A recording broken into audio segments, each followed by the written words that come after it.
గోల్కొండ మన రాష్ట్రం మన టీవీ.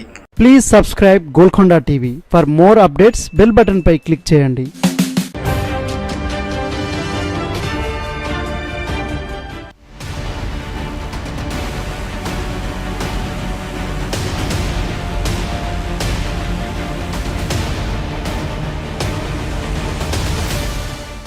తెలంగాణ అసెంబ్లీ ఎన్నికల్లో బీఆర్ఎస్ కు ఊరట దక్కింది ఏదైనా ఉంది అంటే అది గ్రేటర్ హైదరాబాద్ పరిధిలోనే.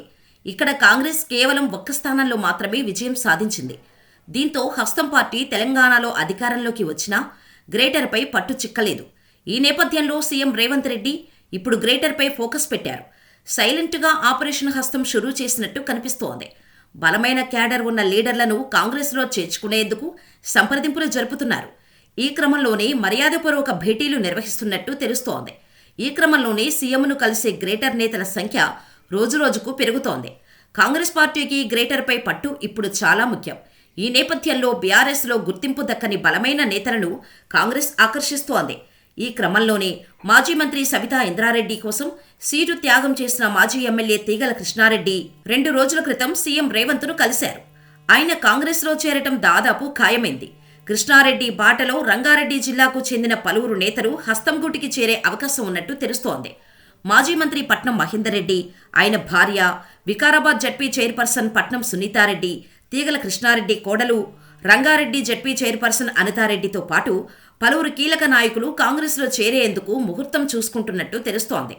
2023 అసెంబ్లీ ఎన్నికలకు ముందే పట్నం మహేందర్ రెడ్డి కాంగ్రెస్లో చేరేందుకు సిద్ధమయ్యారు.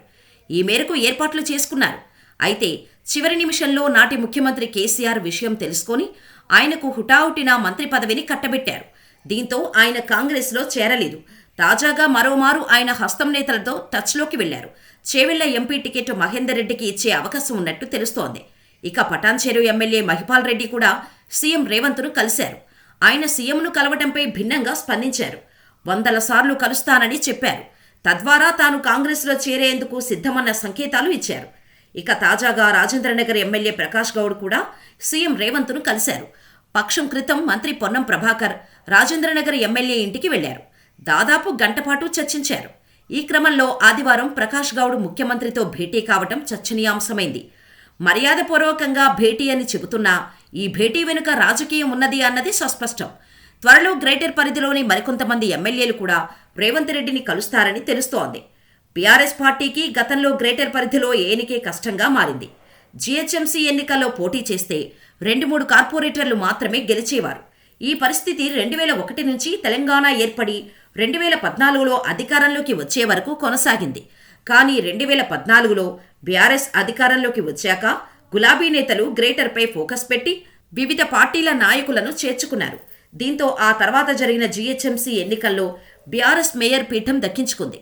2020లోనూ కాస్త బలం తగ్గినా రెండోసారి గ్రేటర్ పీఠం కైవసం చేసుకుంది. అయితే 2023 అసెంబ్లీ ఎన్నికల్లో మాత్రం 25 ఎమ్మెల్యే సీట్లలో 14 స్థానాల్లో బీఆర్ఎస్ గెలిచింది. కాంగ్రెస్ కేవలం 1 సీటు దక్కించుకుంది.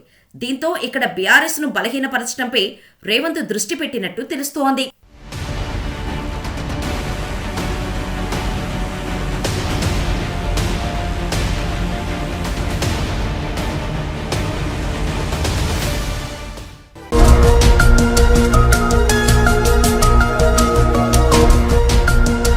సత్యాలు చెప్పడానికి సాహసం కావాలి. నిజాలు చెప్పే పత్రికలు రావాలి. నిజం మా నైజం. మెట్రో పక్క తెలంగాణ దినపత్రిక.